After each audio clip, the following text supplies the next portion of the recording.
Epic Guys Cuisine. I'm Epic Guy Tim, and today we're going to make crab cakes. We're going to start with a teaspoon and a half of Dijon mustard for our moisture, a quarter of a cup of heavy mayonnaise meaning real mayonnaise, not salad dressing, and an egg.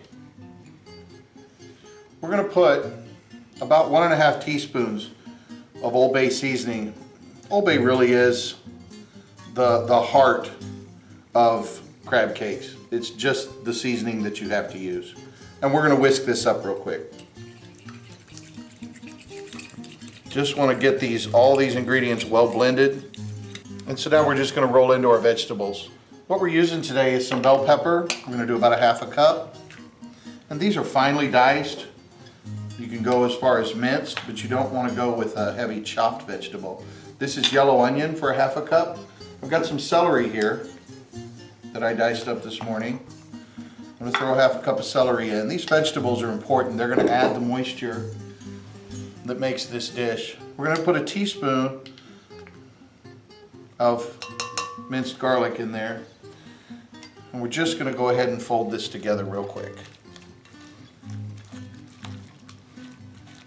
Just want to make sure that we get a good coating of the moisture on the vegetables.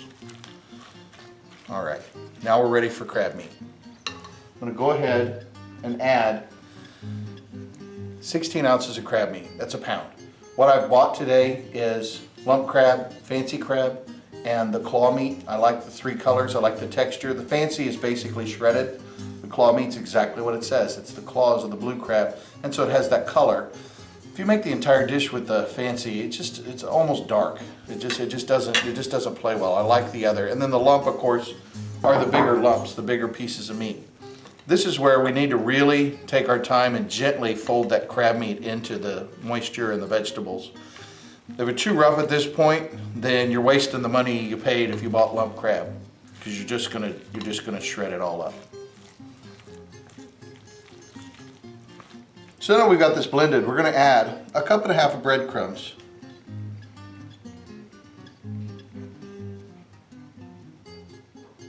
The breadcrumbs we're using today are gluten-free, but you could use just the breadcrumbs you buy at the store if gluten isn't a concern for you and your family. Doesn't change the recipe at all, they both perform the same.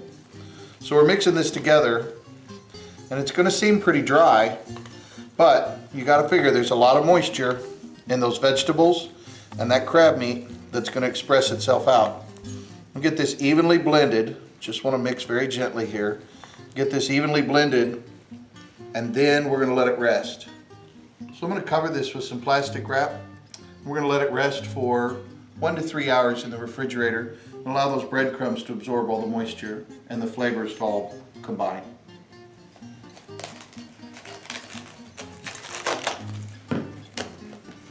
Just going to push that down right onto the mixture.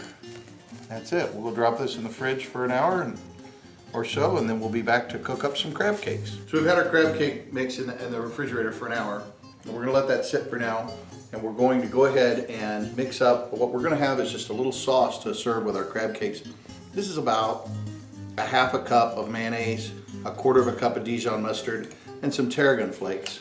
We're just going to mix this up real easy and let those tarragon flakes pick up the moisture from the mayonnaise and the Dijon mustard.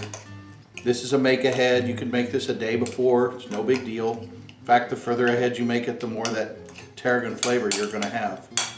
I just want to get that mixed up right now and set it aside so that it's ready. All right, let's make some crab cakes. So like we said before, this has been sitting in the fridge for about an hour, and we're just looking at making a little bit of crab cake mix here, about that size. You know, think smaller than a baseball but bigger than a golf ball. And I like to round this in a little bit in my hand and then begin flattening it out. And use this method here with your hands. You just go around the edge. What we want to do is create a nice thick edge. We don't want it to saucer out or be flat on the sides. We want it to be even the entire space, and that way it's going to cook evenly. But you see all those tidbits of vegetable and the pieces of crab meat. See how we got a little flash of red there from some of the claw meat? That's what we're looking for. We're looking for that bright color so it'll come out and make a beautiful presentation on our plate. I'm going to get the rest of these made, and then we'll get some in a pan. So we've got a beautiful plate of crab cakes made here. Let's get busy cooking. I'm just going to use a little cooking spray to make sure these don't try to bond with the pan. So let's get some crab cakes going here. Get these in the pan while it's heating up. So we'll go ahead and get these turned. They're starting to caramelize on the bottom. Man, look at that. Great color. These are going to have such fabulous presentation. Now, just like a hamburger or anything else that's a patty that you'd cook in a pan, I want to press down on these just a little. The point here is to drive the heat home through the patty, and then also just to make sure that we don't have that little island of cold still in the middle. We'll let those caramelize on the other side, and we'll be ready to serve. And in just a few minutes, these are done. So let's go ahead and take them out of the pan. You can see on the other side that we've gotten a nice browning on the breadcrumbs.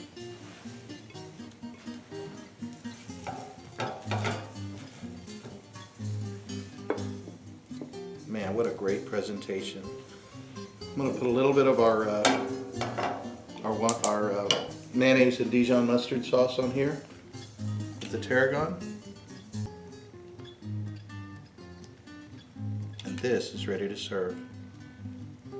So thanks for watching Epic Guys Cuisine. I'm Epic Guy Tim. Enjoy yourself in your kitchen, and we'll see you next time. Have fun making these crab cakes.